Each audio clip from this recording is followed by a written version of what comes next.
kantor. Ceritanya tuh tadi aku lagi bukan nanya sih, bahas soal PNS ya. Iya, yang PNS. lagi marak banget di Instagram, wirawiri beritanya, dia mengundurkan diri lah, masalahnya ada yang kalau kata panitianya pemberkasannya nggak lengkap, terus ada yang nggak cocok sama gajinya, Dan ada yang nggak cocok sama penempatannya juga, mungkin iya, jauh gitu kan. terus ada yang anaknya Jokowi bilang kurang ajar, udah ikut tes, udah gini, begitu diterima kamu mengundurkan diri. Ya namanya nggak kurang ajar, memang nggak sopan gitu kan. Ya karena kan mungkin ribuan orang itu pengen ya Mendapatkan posisi itu. iya gitu, pengen ikut tes, pengen lolos. Tapi menurut kamu gimana Bu menyikapi hal ini? Menyikapi hal ini, Iya. aku dari sudut pandang orang yang sudah lolos ya nggak sih? Iya. Ya.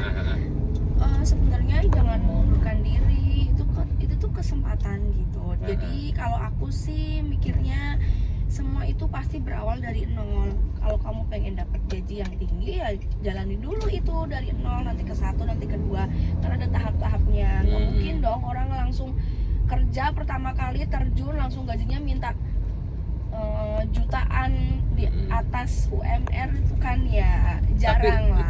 Dan tapi sebenarnya kalau jadi PNS itu progresnya tuh jelas loh. Sekian tahun nanti ada kenaikan, terus ada golongan, Sertifikasi. ada sertifikasi untuk guru. Kalau misalkan untuk dosen juga ada apa, serdos apa gitu kan. Kebetulan teman kita juga ada dosen. Nah kebetulan mertua saya juga PNS. Nah ini Jadi ibu saya tuh ngerti, juga, gitu. ibu juga PNS. Jadi Maaf, maksudnya bukan kepoin masalah harta enggak ya, ini karena murni kita ngerti bahwa grade-grade-nya PNS tuh dapatnya seberapa kita ngerti gitu. gitu. Jadi pegawai negeri itu memang prihatin di awal gitu kan. Memang di awal tuh harus benar-benar bisa memanage keuangan dan kebutuhan gitu, harus disesuaikan. Cuman balik lagi, kalau pengen kaya jangan jadi PNS gitu kan, yang sudah disampaikan. Tapi PNS itu menjamin ketika sudah tua gitu kan, nanti ada tunjangan buat anak, tunjangan buat keluarga, pensiun kayak gitu ya. Itu ada terus. Nah mungkin ada yang bertanya, lah kalian sendiri kenapa nggak PNS gitu kan? Kita swasta ya, kita swasta. Kita guru, kita swasta, kenapa nggak PNS? Aku tanya, kenapa ya disuruh ibu kan PNS? Ayo Iya. PNS, kenapa nggak pernah mau? Kenapa sih? Karena bukan masalah. Padahal sekolahnya juga sarjana pendidikan musik gitu. Sedangkan guru musik itu kan banyak dicari orang, apalagi kalau maksudnya bukan karena dia suami aku ya, aku kan melihat potensi dia itu bagus gitu dalam mendirect orang-orang gitu, dia oke lah. Karena yang pertama sebenarnya pengen, sampai sekarang pun kalau jadi PNS tuh pengen bicara masalah PNS seneng banget ya. Cuman ada kelemahan dalam diri saya tuh kurang bisa ngajar atau kurang passion lah kalau ngajar di sekolahan gitu loh. Mengajar orang banyak satu dalam kelas itu bisa mungkin ya, tapi kurang passion saya gitu loh. Saya lebih 1 lawan 1 senangnya. Oke, mungkin 1 lawan 1. Intinya kamu lebih suka yang tidak terlalu mengacu pada sebuah silabus, ya nggak sih? Ya bisa jadi gitu. Kalau gitu. di sekolah kan memang harus sesuai silabus, kurikulum.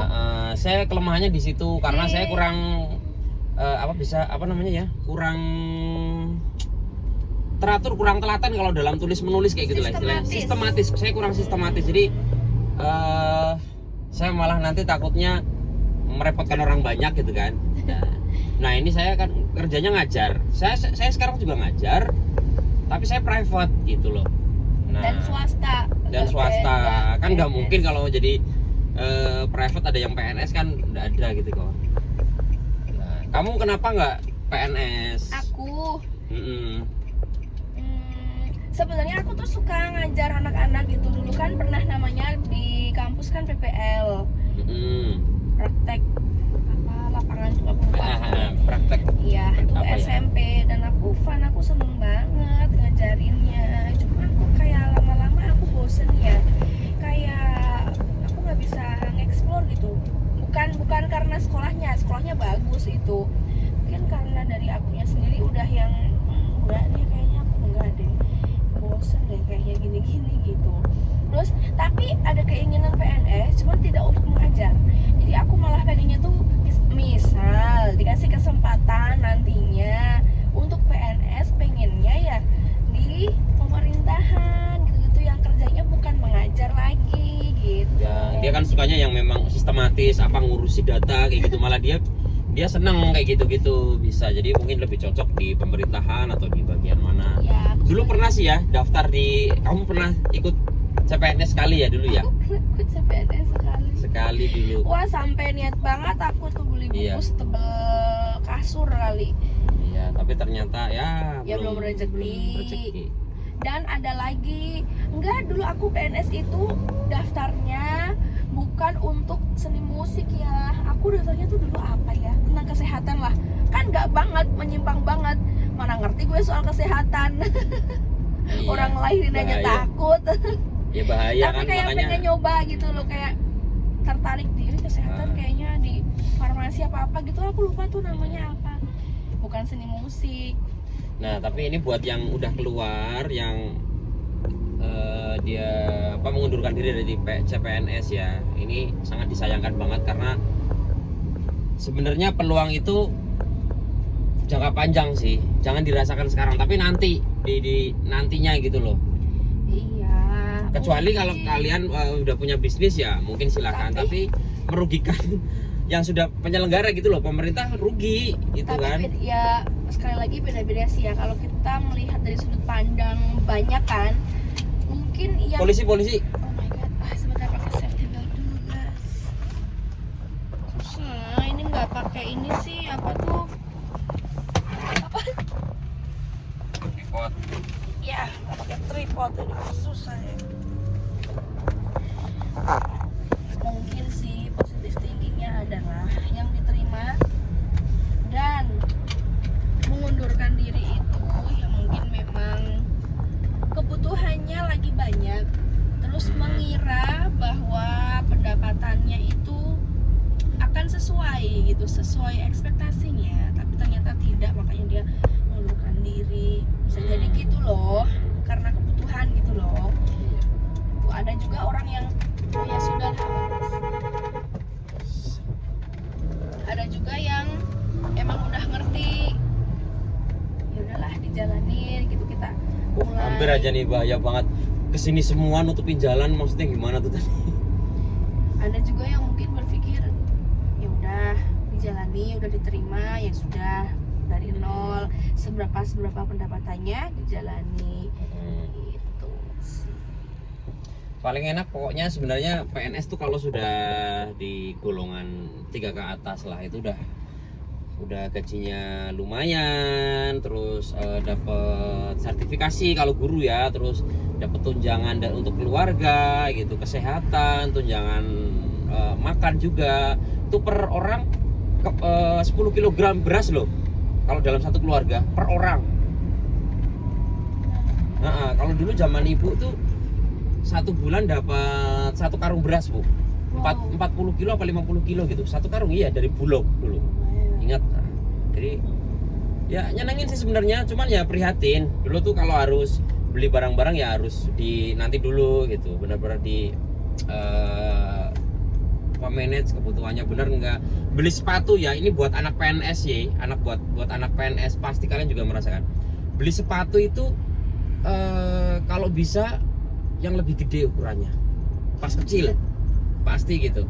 Maksudnya beli buat dia sendiri apa buat anaknya, buat ya aku dibeliin tuh pasti lebih gede karena biar bisa dipakainya dipakai lama gitu kan. Tapi ternyata ketika aduh, sudah sepatu kalau baju oke digedein, kalau sepatu gimana pakainya, oblok loh. iya memang selalu kayak gitu Jadi konsepnya longgar terus sama gimana? ya, gimana caranya biar ini kan jangka panjang ya, tidak ada pengeluaran yang gede-gede lagi gitu. Sepatu kelas 2 ya bisa sampai kelas berapa lah, pokoknya digedein 1,5 cm kayak gitu. Resikonya bau kakinya. Dan ketika sudah pas sepatunya udah buluk dan udah rusak biasanya. Nah gitu.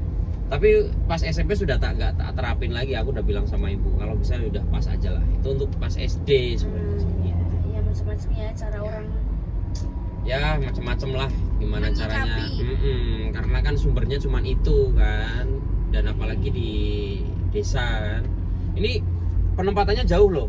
Ini ibu tuh dari Klaten kota, dia kota loh. Klaten kota ditempatkan di Jatilawang Banyumas. Nah, bukan berarti blusuk enggak, tapi aksesnya pada saat itu susah. Karena zaman dulu harus nyambung-nyambung kemana-mana dan tidak ada saudara di situ. Kembali lagi untuk bisa mencapai seperti mertua saya sekarang itu ya sama, dulu ibu mertua saya tuh ya dari nol juga gitu. Dari nol. Kalau bapak swasta. Iya, dengan caranya beliau menyikapi pendapatannya ya dengan cara kayak tadi, beli sepatu anaknya digedein gitu. Gitu. Ya macam-macam lah, macam-macam karena orang cara ininya. Ya pokoknya selamat sih untuk teman-teman yang sudah diterima menjadi PNS. Semoga amanah, kerjanya bagus, anti korupsi lah, jangan lah ya. Gitu. Mau dikorupsi di mana? Jadi guru korupsi di mana? Zaman sekarang kita nggak ngerti ya. Ya maksudnya nggak usah mikirin itulah. Intinya kita kan amanah, mencerdaskan anak bangsa ya. Jangan ada proyek apa dikorup gitu lah, jangan. Nggak baik. Masa kita mau kasih makan anak kita uang gitu ya, jangan. Untuk yang mengundurkan diri ya semoga dapat pekerjaan yang sesuai dengan harapan gajinya. Tetap semangat dan konsisten terus berusaha sampai bisa mendapatkan hasil yang diinginkan gitu ya. Betul banget. Untuk yang swasta kayak kita pokoknya nikmati aja. Tetap semangat ya. Semangat, jangan lupa bersyukur. Itu zaman sekarang itu cari pekerjaan tuh susah banget guys. Jadi apa yang kita punya sekarang pokoknya jalani dengan sepenuh hati, dengan semaksimal mungkin. Nanti rezeki itu datang sendiri loh. Jalannya itu akan kebuka sendiri. Tetap semangat, pokoknya apapun yang dikerjakan sama itu baik, hajar, konsisten, lakukan terus ya. Gitu. Udah mau sampai soalnya. Kita bisa sambung lagi di video selanjutnya. Dadah, semangat. Muah.